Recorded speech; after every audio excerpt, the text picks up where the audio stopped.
I'm not a Puritan. I mean, I've got many things in my life I'm not going to tell you. But when things are important, like drawing and art, you can't, I separate that from the mundane.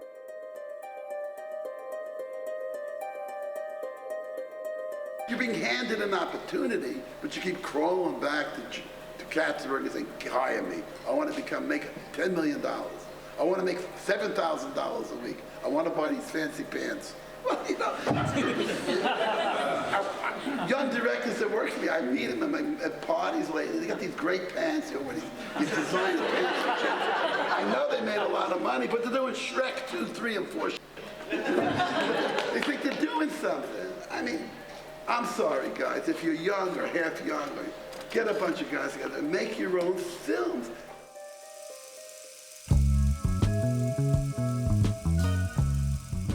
Back in the 70s, Disney was turning out this treacle. It was, you know, Aristocats, Robin Hood, who cared?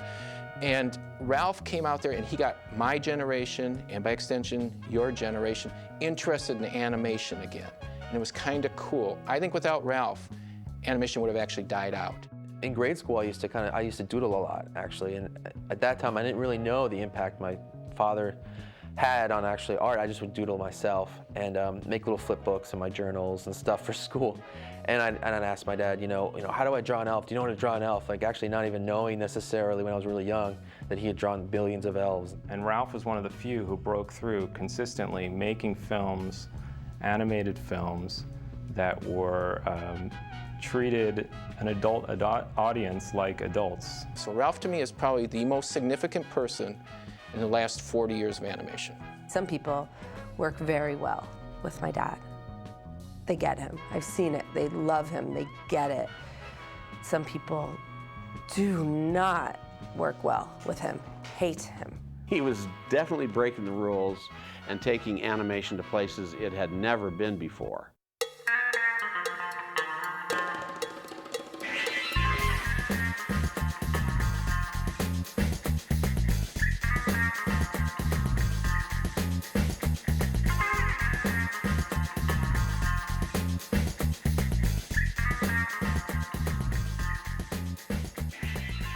If you don't do it Disney's way, you're nothing and you're crap.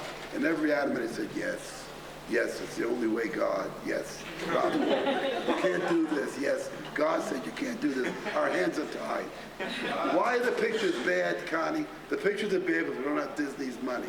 No, Connie, the pictures are bad because you're not thinking about what you're doing. Disney was dead. I mean, their films were terrible at that point. The studio was almost out of business. So we looked to ourselves as sort of the salvation, and maybe we could take animation somewhere else. You see, I'm a cartoon animation director. You mean you draw cartoon comedies for the movies? That's right.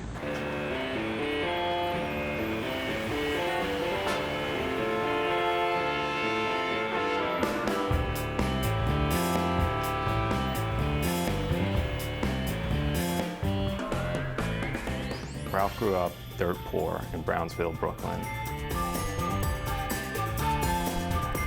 I didn't know I was poor. I knew we didn't have as much as we were supposed to have, but it didn't matter. Quite simply, Brownsville was a ghetto, a very Jewish, very black, very Irish, very Italian. It was a very wonderful place to grow up because of the different ethnic qualities to it that I enjoyed very much. The freedom of a ghetto, meaning that there really was nothing we had to live up to. I always found that very important. In other words, nobody was chasing me to be a lawyer or a doctor or anything. You have that kind of freedom, you could afford to fail. And if you could afford to fail, you're never worried. Too many people are worried about losing today, what people think of them, political correctness. That'll kill an artist. You know, if you're worried about what people would think, you're never going to do Heavy Traffic or Fritz the Cat. I lived in a very mixed neighborhood, and never once in my house heard anything racist. Not once. There wasn't a racist line said about any religion or any person. I grew up 100% clear of that. That also allowed me to treat people as I treat them, but it also allowed me to look at people as who they were.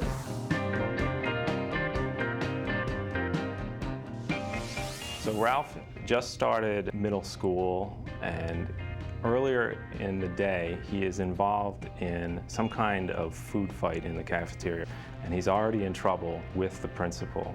At the end of the school day, he's sitting on the steps outside of the school with his back against the front door, just smoking a cigarette. He's leaning against the door, and someone starts pushing from the inside. And Ralph gets angry, and suddenly someone just pushes with such force that the door opens, and it's the principal again. So it's twice in one day with the same principal. And it's that second meeting where I tried to save face, and I just told him I was a great artist. Now, where that came from and how that came, it came from reading comic books, maybe. And a light bulb goes off over the principal's head because he knows there's a technical art school that he can send kids like Ralph to get him out of his hair. So it was that incident that got me into art school that changed my life.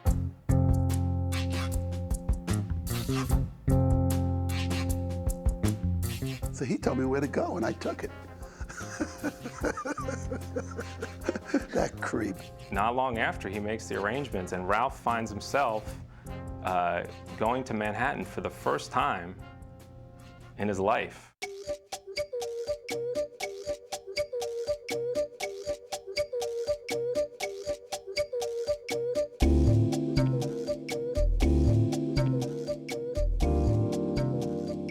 Cartoon stuff sounds interesting. I always wondered how they did it. Well, maybe we can dicker a bit. How about spending a day or two at the studio? That sounds okay to me. Cosmo was one of Ralph's friends at the art high school that he attended in Manhattan. Cosmo got himself a job at Terry Toons, which is a cartoon company in New Rochelle, New York, and in turn said, Ralph, you got to come out here and work. Say, we'll make a cartoonist out of you yet. Terry Toons was a fantasy world come true for Ralph. Everywhere you went, it was art. It was cartooning before computers. You know, everywhere on the floor, thousands of drawings, thousands of women sitting there painting cells, all these great characters and inking by hand. It was a fairy tale come true. I couldn't wait to get to work. I would have paid them. So I spent years there painting and inking and everything, and I was very anxious to get to animate because I could. And I did all the work, and I'd go home every night and animate on my own. So I'm sitting there saying, I've had enough of this. I'm not waiting anymore. And so I picked up my desk at lunch when nobody was around. Picked up my desk and said, I'm going downstairs, I'm going to animate.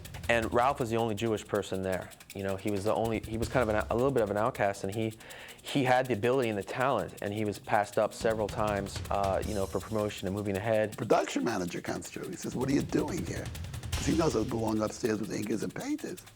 I said, well, I'm animating. What do you mean what I'm doing here? He said, what do you mean you're animating? I said, well, I'm animating. Ask Connie. Connie was the director. I wouldn't have gone downstairs and said, let me animate if I could not animate. I would have kept my mouth shut. But the minute I knew I was better than most guys in the place, I went downstairs. I said, you didn't go downstairs because you're not better than anyone else yet. Terry Toons did not let directors work on the scripts, did not let directors do the storyboards, and no directors recorded the voices. So after about a year of that, I had enough. Why did you leave? Because I wasn't getting anywhere. After 18 months, I figured I was worth more than they were paying me. And I figured I was ready for promotion to more important work. And I heard that somebody was leaving the top job at Paramount Pictures in New York.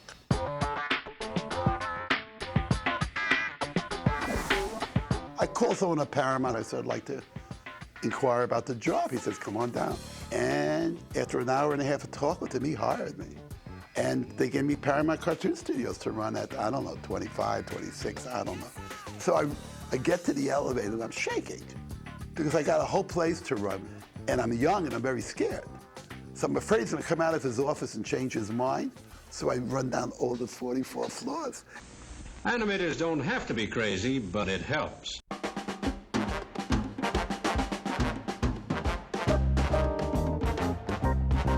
If you don't like the way things are done, you can spend a lot of time complaining about it. That was Walter's usual way. But this time, he got an idea. So Ralph was in New York, and he knew this producer, Steve Krantz, and he was telling Krantz, I want to make a feature film, and I've got the script right here. Ralph had Heavy Traffic, which ended up being his second feature he had already written an outline for. And Steve Krantz said, no, you've got to produce an existing property. So at the same time, underground comics were breaking out. Robert Crumb, of course, is the author of Fritz the Cat. And Ralph picked up the Fritz collection at the bookstore and he put it on Steve Krantz's desk and said, let's make this then.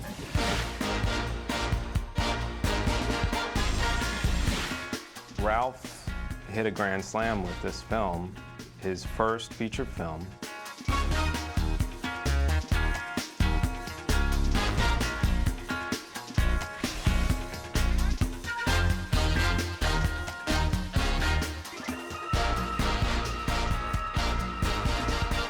For Ralph, it was another stepping stone towards getting to produce the kind of pictures he really wanted to produce. I was sick and tired of the cartoons they were making. I didn't find what they were trying to say any reason to say. So I immediately thought that anything different would get people excited. Most studios other than Disney didn't have a production arm in animation. They didn't have this sort of system set up where you can plug into like they have today. So when he came and said, I'm going to make an animated film, they said, great. So Ralph made 3 urban films, 3 street pictures, and we hadn't seen a glimpse of his interest in fantasy worlds yet.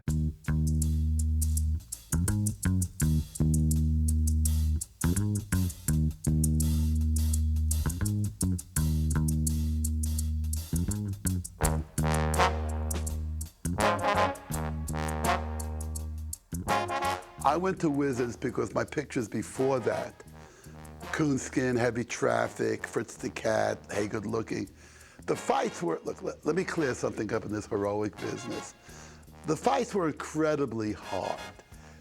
Studios are ready to sue me for all kinds of reasons, degeneracy, anything they could make up, and it's only by a hairbreadth that they decide not to. Artists have been, doing this for as long as time. Artists have been ridiculed, have been praised for their opinions and their visions. And I think that, Ralph is no different. So the point is, I wanted to make something that would keep me excited. Because being bored at your art form is not a good thing. He drew what he saw. He drew the reality of things around him. He is not worried about offending people. My films have been around for 30, 40 years. People are rediscovering them each 4 years in colleges, and they are stunned. I'm a professor at a university, and we like to show his films in class. And sometimes the students will react. I mean, they all love it, but sometimes we get hesitant. The program director says, I don't know if you should show this R-rated / X-rated movie. They all have respect for my dad, but there's always that little bit. It's the only kind of film where it's like, those films, Heavy Traffic, you have to think twice before you view it. Was I ahead of my time? No. Everyone else is behind. I'm not ahead. I'm doing what's right for an artist. He's doing what he believes in. So I'm not ahead of my times. What I am is honest. What they are is dishonest.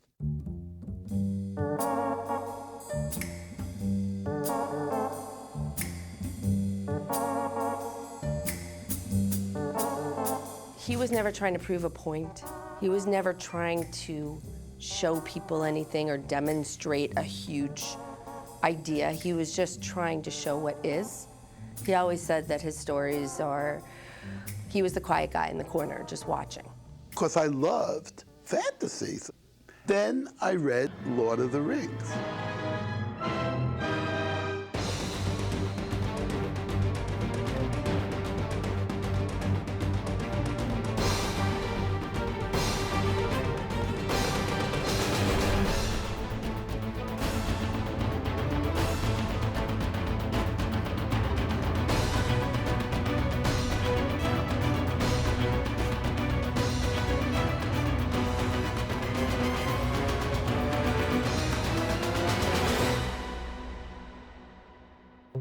And I went nuts. I mean, it was probably the greatest fantasy for realism.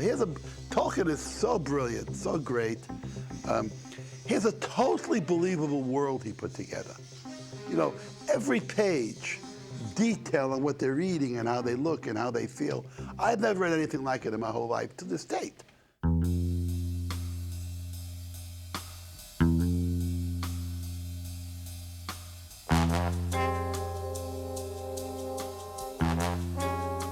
So I went into his office, and the woman asked about an appointment. I said, no. She said, well, you can't see Danny. He just came walking off the street. I said, just tell him Ralph Bakshi is here with the rights to Lord of the Rings. She says, what? She grumbled and she growled, and she finally did it. She does it, the door swings open, he comes storming out of his office. You got what, Ralph? Ralph would just basically, go into the studio executive's office, pitch an idea, and they would greenlight it many times off his pitch. And then they fired Dan Melnick next week. And this guy, Dick Shepard, comes in. Shepard calls me into his office, he says, Lord of the what? I say, well, Lord of the Rings, we have a deal. He says, I don't want to make that stupid picture. I said, oh, I said, give me my rights back. He says, we don't want to give you your rights back. So I said, why don't you take your $100,000 back? Would you give me the rights? He says, yeah, I'll do it if you give me back the $100,000. So yeah, I mean, this picture made billions of dollars years later, and these are the kind of geniuses you have in Hollywood, right? I do think that he was lucky. I think he was lucky in a lot of situations. When you hear his entire life story, he's been in so many situations, like walking into an elevator, walking into a coffee shop, things roll, somebody's like, hey, all right, I'll fund your film, all right.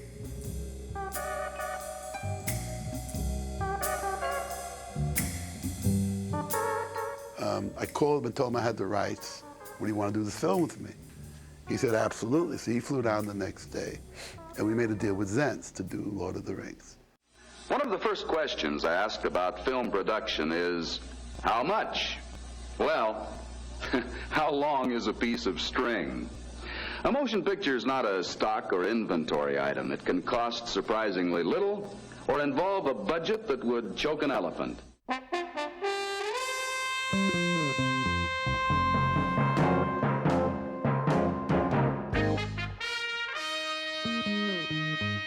It was a point in my life where I had read it in high school, and all my friends had read it, and then when word got out that he was doing it, it was, people were incredibly excited, and they were also warning me that he better get it right. I read about it in Variety that they were planning to do it, and I had been in love with the books for several years, and I actually had an uncle that was vice president or something at Universal, and I said, do you know these people, or is there any way you can get me to meet them? And he didn't know them, but he knew people that knew people. So he was able to help me get an interview with Ralph. The Lord of the Rings is in many ways like a scholarly edition of a work of medieval literature, such as Tolkien would have studied. How do you get that across on screen? The choices have to be made, and the full depth is something that is unlikely ever to be accessible from the screen. He hired me not originally to write the screenplay, but just to do research to say what the costume should look like or what the characters would be doing at a certain time. So I was able to get a job. He wouldn't, I was an unknown, so he didn't hire me off the street to be the screenwriter. I think it's pretty clever the way you fellows combine cartoon figures with something that looks as real as that automobile. We've made tracings from photographs of a real car for those scenes. How is he going to take this unbelievably complex undertaking of Lord of the Rings and get a finished film for whatever budget Saul Zaentz gave him to do it with, which I suspect wasn't enough?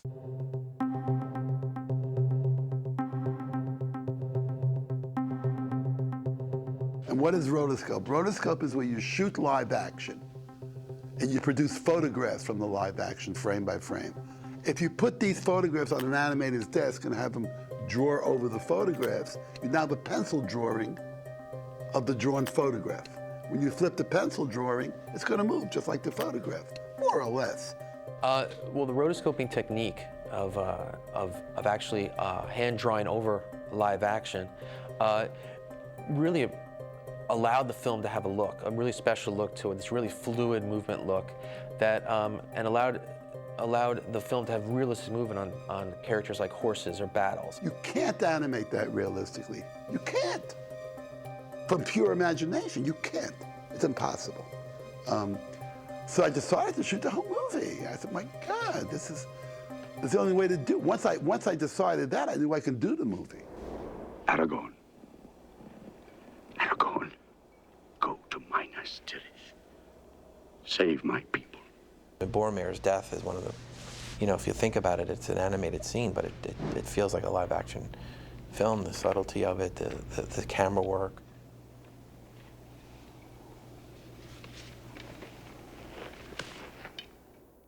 I talked to Ralph about solarizing the film, you know, and process it at the lab.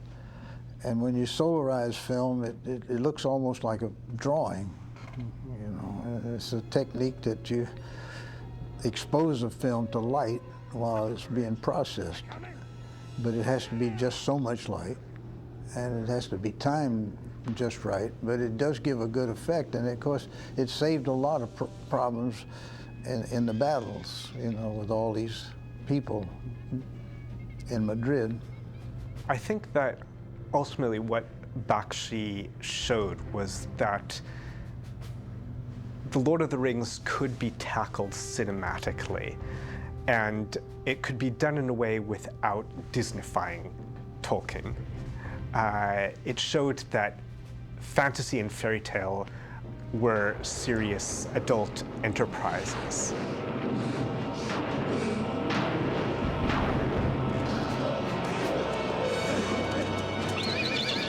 There are 3,000 people in costume, all stationed and positioned. There are 8 cameras ready to roll, right? It took me all morning to set up, and they're all out there. And it's cold. And I finally get the camera 1 ready, camera 2 ready, camera 3, and everything's positioned. I got a bullhorn, right? And I'm saying, roll camera 1. Each camera starts to roll, 8 cameras, because you don't want to miss the action from every angle, you know, you don't want to. And this communist leader who's running the entire thing stands up and says, lunch. And everybody stands up in costume, drops their swords, and walks away. I was out of my mind. But also, I'm on a budget, and Saul screaming at me. You know, producers always worrying. So, you know, these are hard shots. It was more a labor of love, you know, and Raph created that with you. You know, he wasn't bossy boss. I mean, he did look out after everybody, and you knew that, and you knew how deeply he felt about it. And after a while, you got involved in it, and it became a part of you. You know, the amount of work to produce Rings, the frames, the people, shooting live action and animation, I mean, I don't think anyone ever appreciated I was on the verge of insanity. In other words, that was so much work for one man to be doing as a director. It wasn't where someone else shot the live action and said, I was over Spain shooting major live action footage. I had 3,000 people in the studio back in New York animating. I'm fielding 500 calls a day from the problems in the studio. I'm shooting an entire live action movie, and I'm trying to eat dinner with Zaentz at night, who wants to be talked to.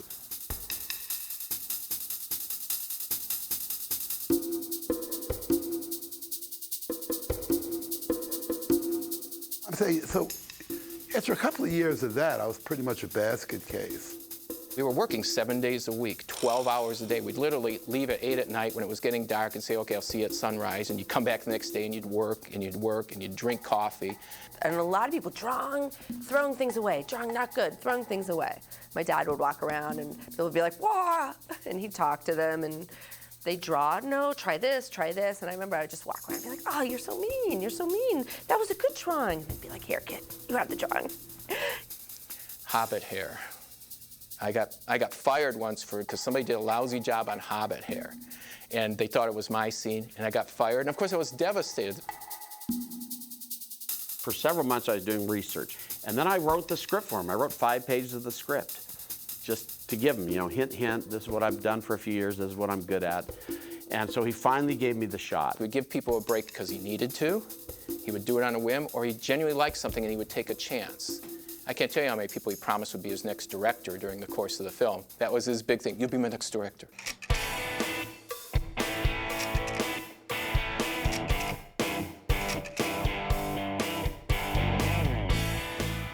Jagger, who always wanted to play Frodo, but I found out later that's why he really came up. But when Nick Jagger really came up and walked through the studio, the girls went crazy. No one could talk. Everybody was shaking. People were running into hallways screaming. You had this thundering hooves, people running up and down the stairwells trying to get to see him. And it was bedlam. The management eventually threw Bakshi Productions out.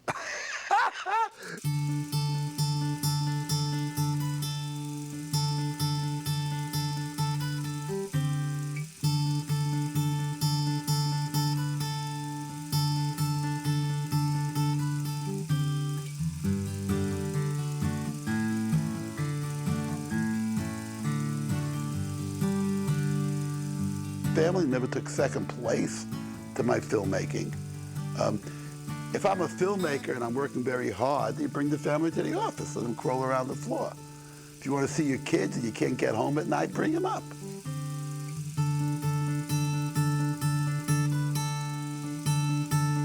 It's your family. What else you got? I mean, you got a car, you got a dog, you got your family. That's it, you know. Because he threw me right in there. He didn't kind of warn me. I just showed up on set and he said, "Mark, you're gonna go do this." I'm like, "What?" He goes, "Yeah, go over there. You have to take the camera crew. Here are the storyboards. I want get me these angles." And I might have been 17. He brought us in for voices. He brought his father in for voices. He just does a lot of voices. I ran my own company. We didn't have budgets big enough to hire all the people that I would have needed to cover me. So Liz came in and took care of all the business. I don't have to bother with it. She wasn't ever telling me, like everyone else was, to be more commercial. She fought for me to continue to do exactly what I felt right or wrong.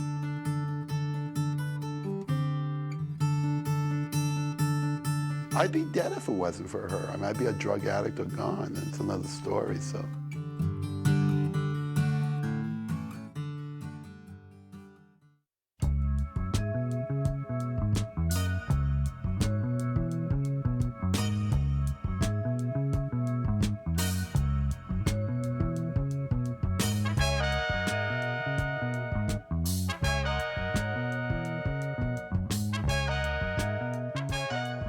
He's taken his perseverance for film and really transferred it into his art.